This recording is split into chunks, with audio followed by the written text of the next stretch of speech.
Hey everybody, I wanted to come on and share with you my experience so far with the Legit Kit. My friend Holly here on TikTok has influenced me to deep dive into this, and I was a little intimidated at first because I wasn't very successful with some other basic foundation paper piecing, so I took a class with a certified instructor.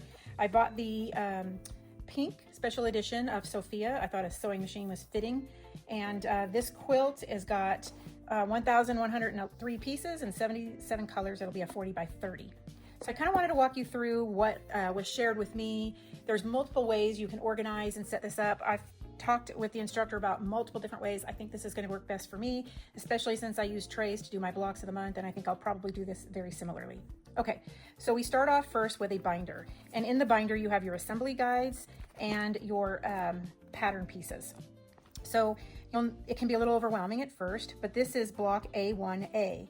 And when you look at the map, A1 is this, A2, A3, A4, and B1, 2, 3, 4, and so forth.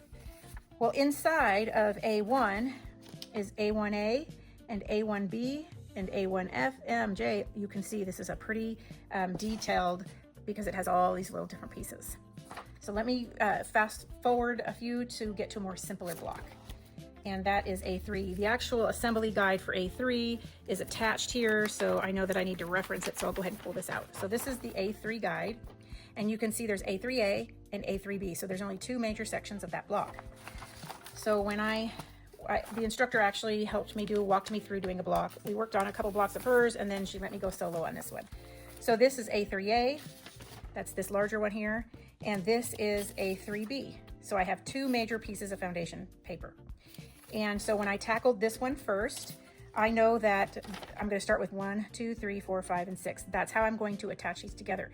But before I do that, these letters correspond to the color. And there is a map of all the colors that in the fabric kit. And I will walk you through just a minute how I organized the fabrics. So when you're getting ready, so what I'm going to do on my trays is I'm going to pull this, I'm going to pull the fabric, and I'm going to have it all together in one of my trays.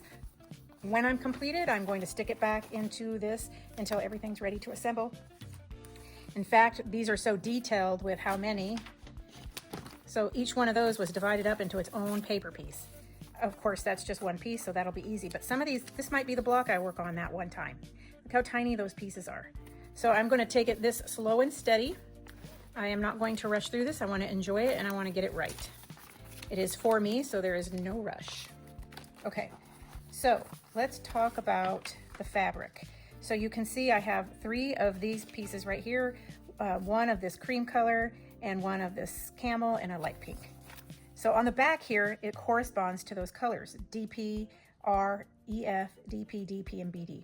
So when I'm going to pull the pattern that I'm going to use, I am going to go to my fabric kit. And this is how we organize the fabric kit. The fabric is divided up into letters A through Z. So when I open it up, I go to A. I have a color chart. So this is Merlot, and its color is AA. And this is how much fabric they gave me. They gave me a fat 1/8 yard. And if I were wanting to set up all the pieces, like I said, there's different ways to organize this. Some people choose to cut all their pieces out ahead of time and stick them with those patterns. I opted to go a different route. So I can see all this is going to be excess fabric. So I am not worried about wasting. But you can see they put a sticker on that fabric, so there's no denying that that's Merlot, that's AA. It also even tells you that's a confetti cotton and what pattern it's for. So I'd press this first. I would go get that pattern piece of whatever I'm working on, and I would rough cut the amount I need. Okay, so every single one of these colors that is under A starts with a letter A. There's AA, there's AM, and there's AZ. So I know that I have 3 colors in this section. Now, you might say, well, you really have 4. Well, that's because I didn't put one away right. So let me put those back, and then we'll go to B. And I've got all my B colors here. So I'll throw that one in there. Now, sometimes you have a cut guide with the colors that is BQ, BS, and I didn't have one here. I know I did in the D area. So for example, on this one, I have a CW and a DP. So I went ahead and put this with here. I could have put it in the C, but I make sure the fabric is where under the letter it belongs. So all my B's are here. My C is here. I don't have a fabric guide, so I know that it's on a page with one of the others, but I know that that's where my fabric is. So when I go in, I'm going to go into and grab a BD, a DP, an EF, and an R in order to put this together. And once I have pulled those fabrics, I'm going to check off that I already used the A3A number 6. And that's what I did on any of the ones that I used, so I keep track of how much more I need as far as cut guides for the fabric.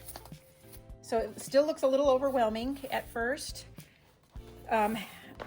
When I first started her working on a block, some test blocks that she had, it was very nerve-wracking.